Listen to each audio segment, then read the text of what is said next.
Well, Gary, thanks for coming in again. Yeah. Good to see you again. Oh, your palms aren't sweaty. No, it's How's good. that been going? You know, it's been a lot better. It's pretty much handled at this point using the Good. techniques we talked about last time. Oh, very good. Yeah. And logotherapy's good stuff. Well, how are things going now? What else can you work on? Well, I'm still coming to see you. There's definitely been improvement, but I'm going on dates now. I'm getting out of the house a little. So you've been able to ask some girls Yeah, out. I've been able to ask some girls out. My problem with pornography is dissipating, not Good. really an issue anymore. But I feel like dating just isn't. It's not what I expected. It's not going the way that I wanted it to. Mhm. It's at the most I'll get 2 dates with the girl. Even then, that's a little rare. Mhm. A lot of times it's one and done. And it's just, go out to dinner, hang out, whatever, and then drop her off at home, or we go our separate ways in an Uber or whatever, and that's, I don't get texts back or whatever it is, and so I feel kind of depressed about it, and I just end up, if I wake up on a Friday and I know I have a date set up for Friday night, I don't want to think about it. I'm just like avoiding it until the moment, and then right before, I'm freaked out. What am I going to wear? What am I going to, other things like we talked about before. I'm working on myself. I've been, but I still just feel this anxiety and depression. I don't even want to. I know I need to do it, but I don't even want to think about it leading up to it. So you're trying to avoid thinking about it. But yeah. Okay. So you're fighting some thoughts. Okay. That's what I'm hearing. So let's say you get up in the morning. Is it like first thing? Yeah. And you're... I wake. It's like my alarm clock goes off, and I think, oh no, Sorry. I have a date tonight. Mm-hmm. What am I going to do? What if out? Yeah. What if she should be the one, but I blow it? Mm. Or what if I've already dated the one that was supposed to be the one, but then I blew it, or I did something. Yeah. And so I start. It's just a snowball. Yeah. I'm hearing a lot of thinking about it. What we call worst case scenarios. Would you say that? Yeah. Yeah. Yeah, Okay. yeah. I mean, I think about that. What if I go to an Italian restaurant? What if I love fettuccine Alfredo. What if I get something on my shirt, or what if I if I spill a glass of water all over myself, or what if I say the wrong thing, or I've had those thoughts too. I want to tell you a little analogy that might help you think about this. So, Garrett, our brains, from an evolutionary perspective, grew and are designed for a time thousands of years ago when we were Neanderthals. So imagine right now you're on the African savannah, out in the desert, and there's lions and rhinos and hyenas and just man-eating insects. Crazy place. Yeah. Okay.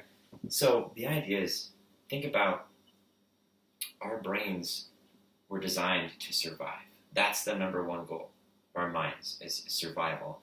And I want you to tell me, which do you think would be worse?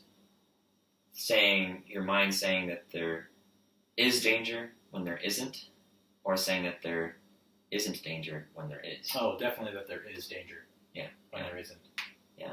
That would be more helpful, right? Yeah. Well, better safe than better sorry. safe than sorry. Exactly. Right? Yeah. So that makes sense. That's a negative assumption to assume that there's something wrong when there isn't, but it's safer. And that's why our brains work like that. And unfortunately, in our modern world, it doesn't really translate. It often causes more trouble than it's worth. Okay. But I just want you to understand that's where your brain's coming from.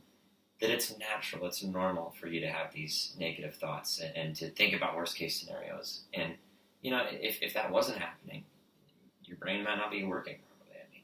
So it's. I just want you to understand that can actually be a pretty normal thing. It's kind of our human nature. Okay. Does that make sense? Yeah, I think that does. Yeah. So, but as I'm telling you this, while we were going through that, I'm wondering. I saw some facial expressions.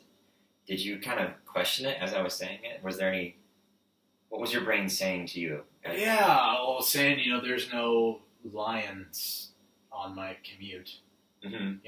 So you're like, how's this there's no hyenas waiting to eat me at the sushi place on a date. Mm-hmm. Last weekend. Okay. There's no. It's 2017. That's what I was thinking. Like, okay, it's like cool story. That sounds reasonable. Like scientifically, that could add up. Yeah. But it's hard to see how that makes my situation better. You agree with me on a personal level, but your mind was throwing these negative thoughts at you even while you were hearing it. Definitely, yeah. I thought, well, that makes sense. But then I have these thoughts like, there's no lions on Main Street. And this is actually an example right here of how your negative brain is like, this is not really applicable to me. There's nothing going on like that. Now your brain was immediately going to negative thoughts right there. Yeah, it was. Isn't that crazy? This happened so quick. Yeah, even just explaining negative thoughts, you had negative thoughts. Right, I did. No. So my question for you, Garrett, another question is, do you have to agree with that thought? Do you have to disagree with it? Or is it okay just to have a thought and let it be a thought? And you can just sit with that. Well, I've actually never thought about it that way, but I think... I guess I don't have to agree or disagree with every thought that comes in my mind. It could just be just a thought, just a blip on the radar that comes and goes. I can just have thoughts.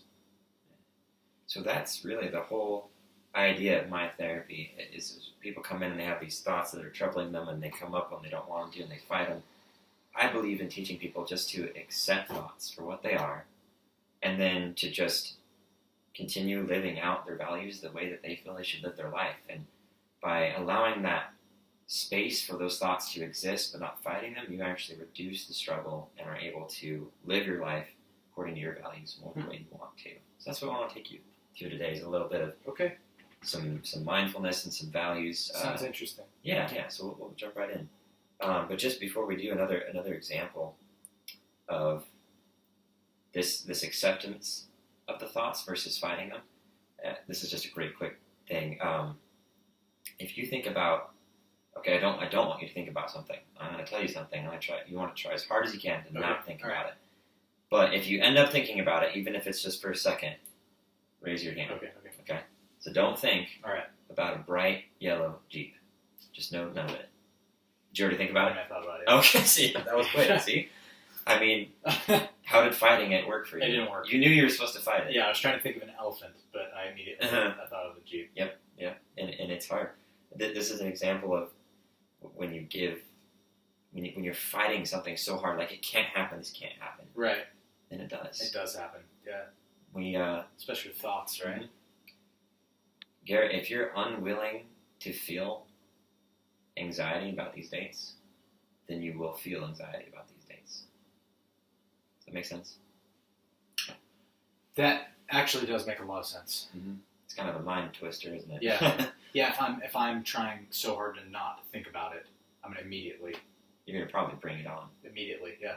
Even if I'm trying to think of an elephant, immediately I'm going to think of that Jeep. Now, I think the key here is it's not... You can't just say, okay, well, I'm going to be willing to feel it so that I don't have to. That's just another mind game, and your brain will negatively, spiral out of that, and then it's not going to go anywhere.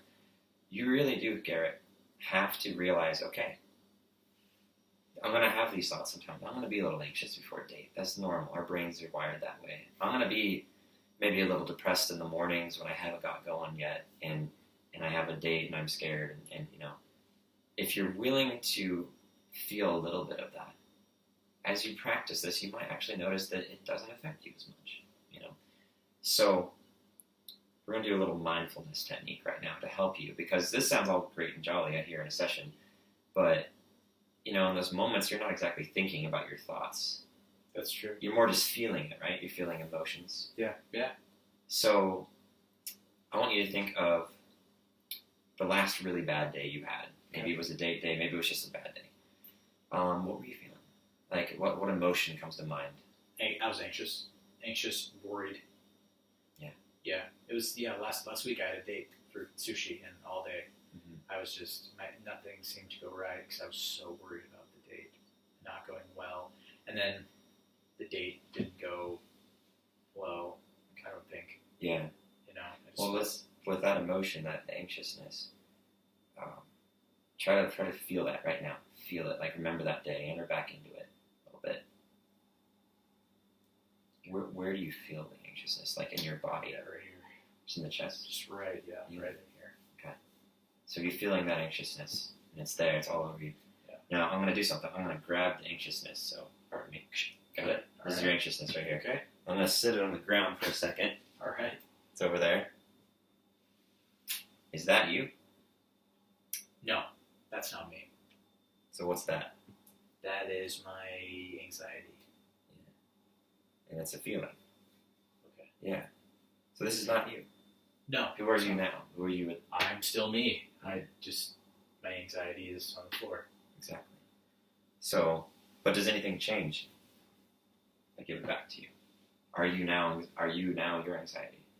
No, I'm not my anxiety. I'm not anxiety. No, you're not. Yeah. Right?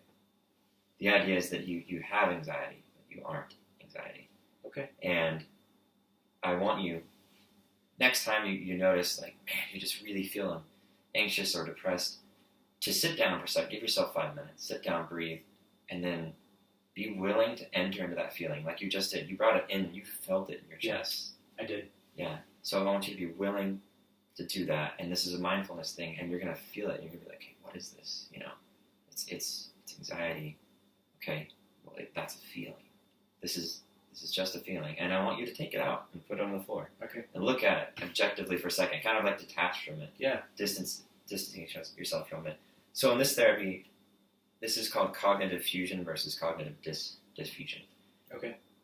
The problem arises when we fuse ourselves to our feelings. I am anxiety. It's me. This is who I am. We want to diffuse that. We want to separate Garrett and anxiety. That's a big part of this therapy is making that differentiation. And you might find that 5 minutes of this, some breathing, thinking about it. When you put it back in, just remember that you're carrying it. You have it, but it's not you.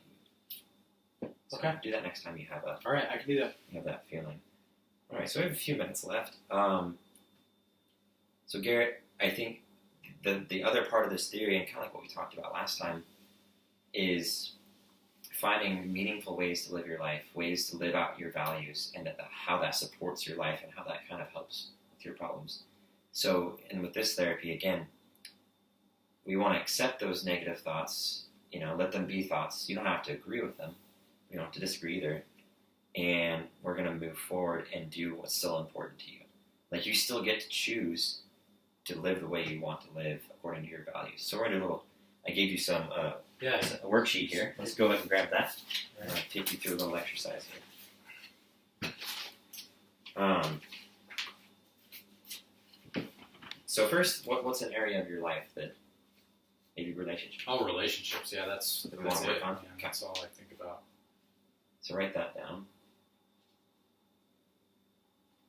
Okay. We got our worksheet here, and then step 2 is 2 or 3 of your very important values to work with today in that domain. So I gave you these value cards, and you had some time to look through them before we started. I think accepting myself was one. Yeah. What other ones? And also, I think finding peace. Oh, there you go. Peace. And there was one more. It was.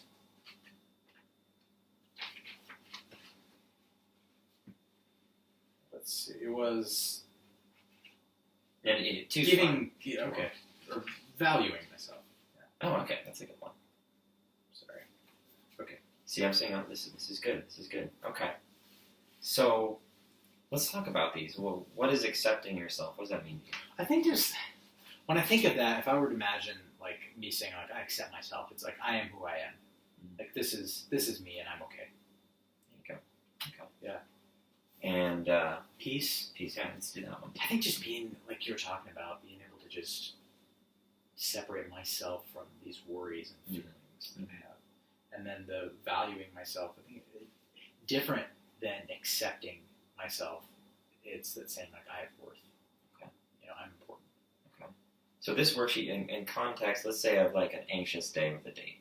Okay. Maybe you've already thought about some of these things, you've done some mindfulness, you've accepted the negative things. Now you get to do your commitment to action. Okay. So these are your values that you've chosen, something that's important to you. Now, what are some goals? What can we do that date, that night? What are some things we can do here to kind of make those values a part of how the evening's going to go? Okay, so accepting myself, I think that I could just, like, I am who I am. I think that starts from the very beginning with like getting ready. Just Oh yeah, as you're getting ready. Just being okay with with my clothes, and just picking out clothes and saying, just picking the first thing. Yeah. That I think that would be something that I struggle with that I could work on. What about if anxiety comes in right at that moment? I gotta do like what you said. I gotta separate myself from it. It's like I'm not my anxiety. I feel anxious, but it's like I should. It's that lion. Yeah. So maybe you could pretend that restaurant is the Savannah. Yeah. So let's make that a goal. Like, okay. Pretend that the restaurant is dangerous and that you're gonna feel anxiety, and that's okay. Like that's part of your brain just trying to help you out. Great. So kind of accepting that as you're going there. But then, what's another goal we could put? Peace. So with peace, what if I just did my best to say like no matter what happens in this day, it's gonna be okay. So I think that's what I think of. Exactly. Yeah. Because a lot of these, if you remember that our brain is always coming up with worst case scenarios, they're not necessarily all going to come true.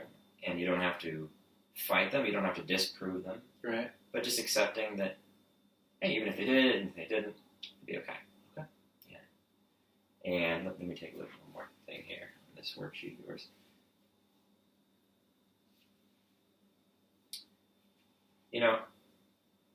We're almost out of time. I think the goal. What was your final goal? Valuing myself. Yeah. Right. So, what does that mean for you? Like when you go on that date, that I'm worthy. I'm not just somebody that somebody swiped to. I have worth. I'm a person with value and I can contribute and I should be on a date. I should have friends. I should do fun things. Yeah. But I'm worth that. Okay. I might not be the right person for somebody, but I'm still worth having fun and going out and having a good time. I like it. If you had to rank these three, which most important, 1 to 3, what would you do? I think accepting myself, finding that peace, and then valuing myself. If I had to rank them, I'd go 1, 2, 3. Okay. Same way I listed them. Accepting, peace, and value. Yeah. Okay. Excellent. That's great. So, I think your goal for the next date. Why don't you take this worksheet with you and tape it to your mirror in your bathroom? Okay. And remember these values before you go out. Great. Remember also that it's a dangerous jungle out there. I will.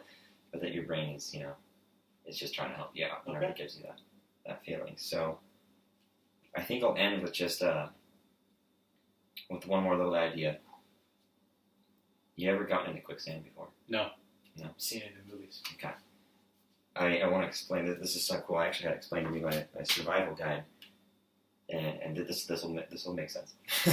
It'll tie in. The trick about quicksand is that when you get stuck in it, everyone's knee-jerk reaction is to fight it, to lift up a leg to get out. When you lift up a leg, you put more weight on the leg you're standing on, and trying to get out of the sand puts more pressure. So you're actually creating more weight, more pound per square inch than what you would have had just standing there. So the way to get out of quicksand is actually, as the survival trainers will tell you, is to sprawl out into the quicksand. Totally counterintuitive, but to lay down in it, like on your back or your front, whatever is easier to get to, and then spread out your weight evenly. And then you can roll out of the problem. So similar, I just want you to have this analogy as you go forth with the anxiety and the depression, especially in the mornings. Instead of running away from it, instead of trying to get your day going and fighting it and shooting it down, sort of take that and use your mindfulness techniques and take a moment to let that quicksand be close to you lay into it, and realize that, okay, I'm not sinking in it. I'm close to this problem, but I don't have to sink because of it. Right. And then slowly throughout your day, as you accept these problems, you'll be able to roll out of it. So I just think that's a great analogy. That's great. Thank you. How you can accept these feelings and still commit to getting out of the quicksand. You don't have to stay in the quicksand, but don't try to get out too fast. Okay. If that makes sense. Great. Yeah. All right. Good luck with the date. Thank you.